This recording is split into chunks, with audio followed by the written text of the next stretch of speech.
Hi hello नमस्कार, मी आहे शारदा आणि स्वागत करते तुमचं सर्वांचं माझ्या एका नवीन ब्लॉग व्हिडिओमध्ये। आय होप तुम्ही खूप छान असाल, मस्त असाल आणि आनंदात असाल अशी आशा करते आणि आजच्या व्हिडिओला करते सुरुवात। तर मी आता जवळपास 2-3 आठवडे झाले योगाला सुरुवात केलेली आहे आणि योगापासून थोडंसं डाएट, घरचंच जेवण जे असतं ते, कुठलाही चहा स्किप न करता किंवा भात स्किप न करता माझं एका आठवड्यामध्ये 4 किलो वेट लॉस झालेलं आहे। तर ते वेट कसं लॉस झालं आहे आणि मी कुठला योगा करते हे तुम्हाला मी या व्हिडिओमध्ये सांगणार आहे। तर व्हिडिओ कंटिन्यू बघा आणि आवडला असेल तर नक्कीच लाईक करा आणि नवीन कोणी बघत असेल तर त्यांनी आपल्या चॅनलला सबस्क्राईब करायला अजिबात विसरू नका। एका आठवड्यामध्ये 4 किलो वेट लॉस करणं तेही घरगुती पद्धतीने खूप मोठी गोष्ट आहे।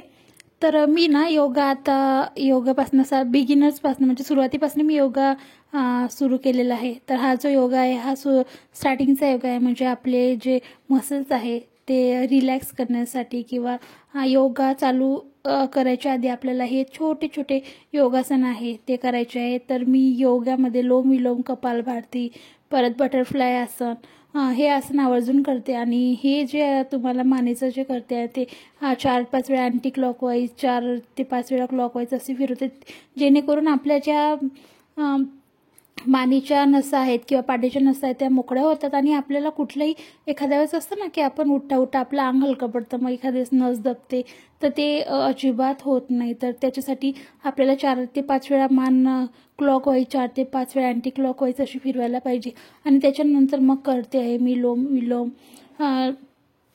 नंतर मग कपालभाती। साधारण एक लोम विलोमला 10 मिनटं, कपालभातीला 10 मिनटं असं जरी केलं ना आपण, सुरुवातीला अर्धा तासपासून योगा चालू केला तरी पण आपल्याला खूप फायदा होतो। सुरुवातीला जर तुम्हाला आता उद्या चालू करायचं असेल तर तुम्ही 15-20 मिनटं करू शकता, मग परत 5 मिनटं वाढवू शकता। साधारण 1 तास जरी आपण रोजचे आपल्या योगासाठी किंवा आपल्या शरीरासाठी दिले ना तर खूप मोठी गोष्ट आहे आणि कुठलाही आजार आपल्याला लागत नाही। ॲक्च्युली खरं सांगायला गेलं तर मी एक ब्रॉन्कायटिस पेशंट आहे, पण योगाद्वारे माझं ब्रॉन्कायटिस पूर्ण क्लिअर झालेलं। मला कुठलीही मेडिसिन नाही आहे, कारण की ब्रॉन्कायटिस पेशंटला थंडीमध्ये खूप त्रास होतो। तर मी योगा करते त्याच्यामुळे मला अजिबात एकही गोळी लागलेली नाही किंवा इनहेलरसुद्धा ओढायचं काम पडत नाही।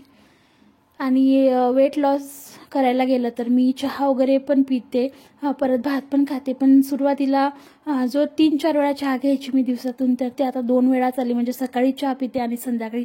त्याच्या मधात अजिबात मी चहा पित नाही आणि भाताची क्वांटिटी पण आधी खूप मोठा खायची, तर आता थोडी भाताची क्वांटिटी कमी केली आहे। असं करता करता मी माझं एका आठवड्यामध्ये 4 किलो वेट लॉस केलेलं आहे आणि घरामध्ये तळलेलं वगैरे पदार्थ बनतात आणि मग आपण म्हटलं नको आपल्याला खायचं नाही, पण ते खावंसंच वाटतं, तर ते सुद्धा खायचं, पण क्वांटिटीमध्ये खायचं। म्हणजे आधी मी खूप खायची, म्हणजे भजी जरी केली ना तरी 1-2 प्लेट खायची, पण आता त्याची क्वांटिटी कमी केली आहे किंवा तेलकट पदार्थ कुठलंही घरी बनवलं तर मी थोडी क्वांटिटी कमी करते त्याची। आणि सुरुवातीला ना जर आपण योगा केला किंवा डाएट चालू केला तर फास्ट वेट लॉस होतं आपलं, म्हणजे जे फॅट असतं ना ते लगेच वितळतं, फक्त मेंटेन करायला थोडासा त्रास होते। तर माझं आता जवळपास मेंटेन झालेलं आहे। ॲक्च्युली माझं 55 पर्यंत माझं जे वेट आहे ते मला हवं होतं, पण आता 60 kg झालं होतं, तर आता 4-4.5 किलो माझं लॉस झालेलं आहे।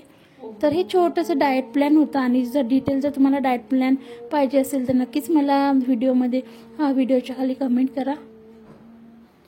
तर चला, व्हिडिओ आवडला असेल तर नक्कीच लाईक करा, नवीन कोणी बघत असेल तर त्या चॅनलला सबस्क्राईब करायला अजिबात विसरू नका।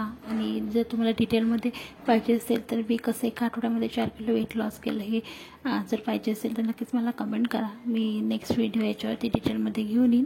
तर चला, भेटूया आपल्या नेक्स्ट व्हिडिओमध्ये, तिथपर्यंत बाय बाय।